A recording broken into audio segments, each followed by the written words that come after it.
Oh my. Oh my god, this is ridiculous. A Kobe Bryant patch autograph. Woo! Number 4 of 10. How's it going, everybody? And welcome back to my channel, Kobe Cards. We are in part 2 of what I'm still hopeful I can condense into a 3-part Kobe All-Star Game MVP award discussion. In the last video, I mentioned that Kobe was the youngest player to start in an NBA All-Star Game at the age of 19 years, 4 months, and 16 days. We then took a look into the math of whether or not it was possible for that record to be broken, and if so, how. As I mentioned, there were a lot of different angles that we have to cover, so today we are going to be diving into the voting process that made Kobe an all-star starter in that game in 1998. To get the ball rolling on that, and because this channel is Kobe Cards, I'm going to go into the Kobe capsule and grab us a card to look at today.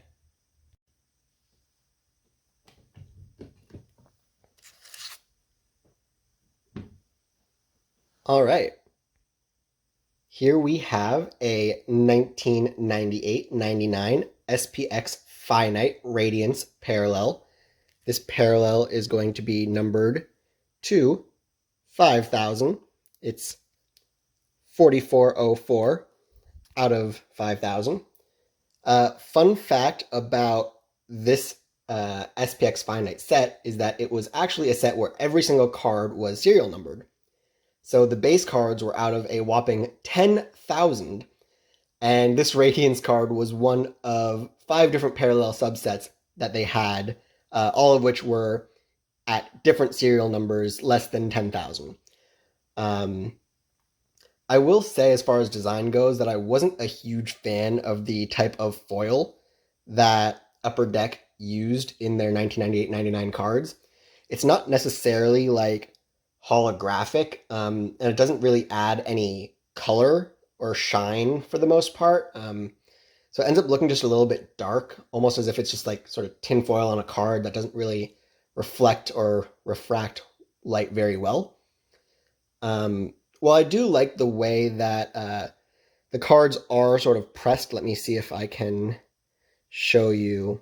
But there is a little bit of indenting, sort of like a stamp or embossed layer to it, which is cool. But unfortunately, on the other side, what ends up happening is, if you look at it, you can actually see the stamp sort of goes through the back of the card. So it almost looks like it's dented on the other side, but it's really just the embossing from the other side, which takes a lot away from the appeal of it, honestly, if you ask me. So looking at the image itself, if you can see, even though it's very, very dark, I spent quite some time trying to see if I could figure out where this game was from. Unfortunately, the resources we have today to be able to watch vintage games isn't cutting it. But what I can tell you is that this was from a regular season game. I confirmed it wasn't a playoff game matchup against the Seattle Supersonics. And it occurred either in the 96-97 season or the 97-98 season. And based on the jerseys, you can tell that it was a home game for the Lakers. And Kobe is being guarded by number 11, Detlef Schrempf. And he was a 6'10 power forward. And ironically, one thing that I can tell you about this card with 100% certainty is that Kobe Bryant did not score this basket. So while it's a beautiful photo of Kobe at the rim, the ball is not actually scored on this play. When I looked into the statistics, I confirmed that in the 4 games that they played over those 2 seasons, when Detlef Schrempf was on the floor, Kobe Bryant was 0 for 5 on layups. There was one occasion where Kobe was fouled at the basket and ended up hitting both free throws. So if we take that into account, there is a 1 in 6 chance that points are scored on the play where this picture is being taken. Regardless, the ball does not go in.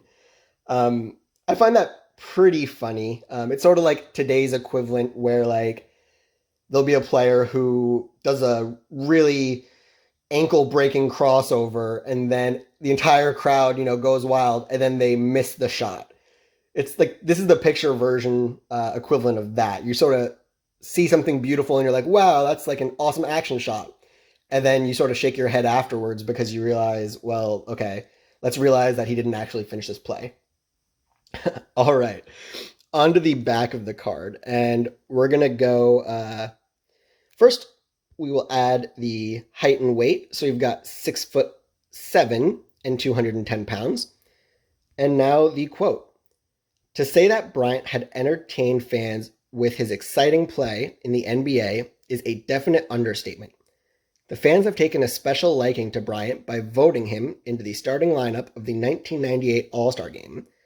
Bryant became the youngest player to ever compete in an NBA All-Star Game."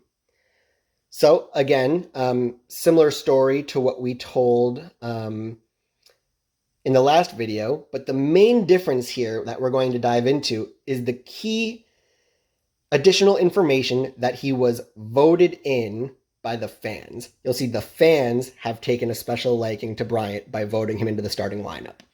So again, today, we're going to be diving into the voting that got Kobe in the game. Let's dive in. We'll start back from when the All-Star Game started, which is 1951. And for the first 24 years, between 1951 and the 1974 season, the starters and 3 reserves on each team were selected by a panel of sports writers and broadcasters. And then it was the coaches who filled out the remaining spots. It wasn't until the 1974-75 season, all the way up to 2012, where the NBA All-Star starters were selected via fan voting.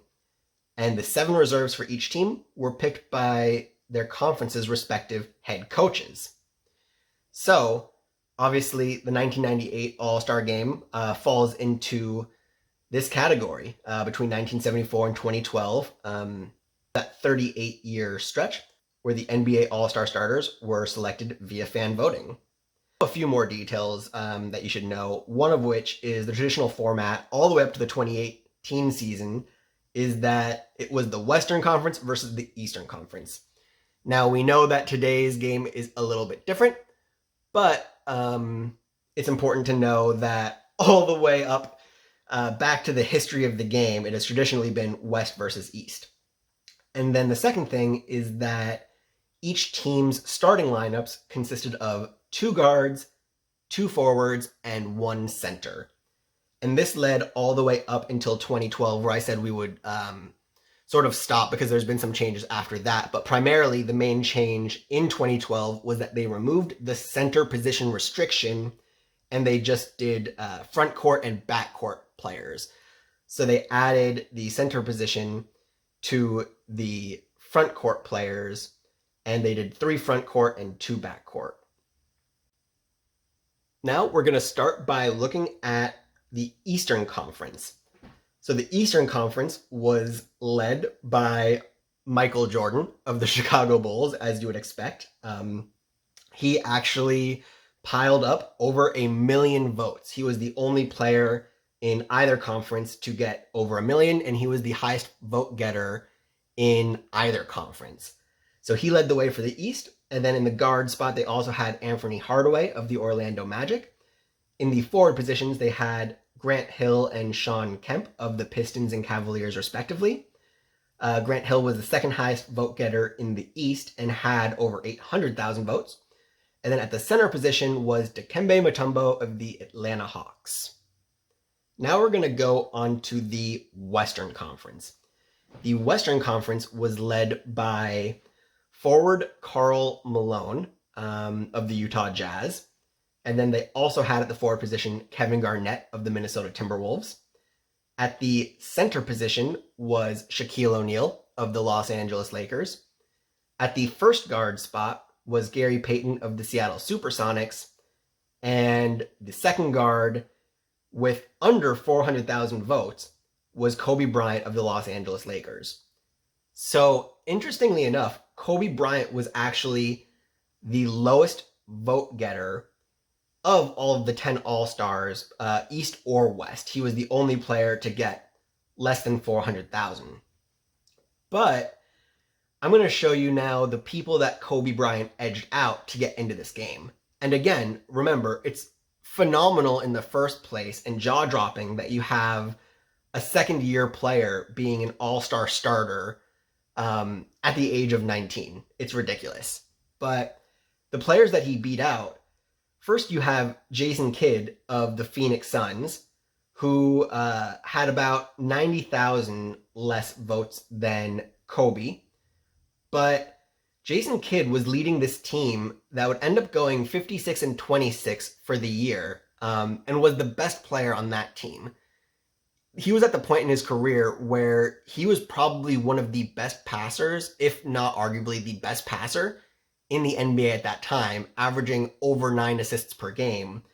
And then he also was solid in terms of rebounding, and he was never the greatest scorer, but he was one of the most well-rounded players in all of basketball.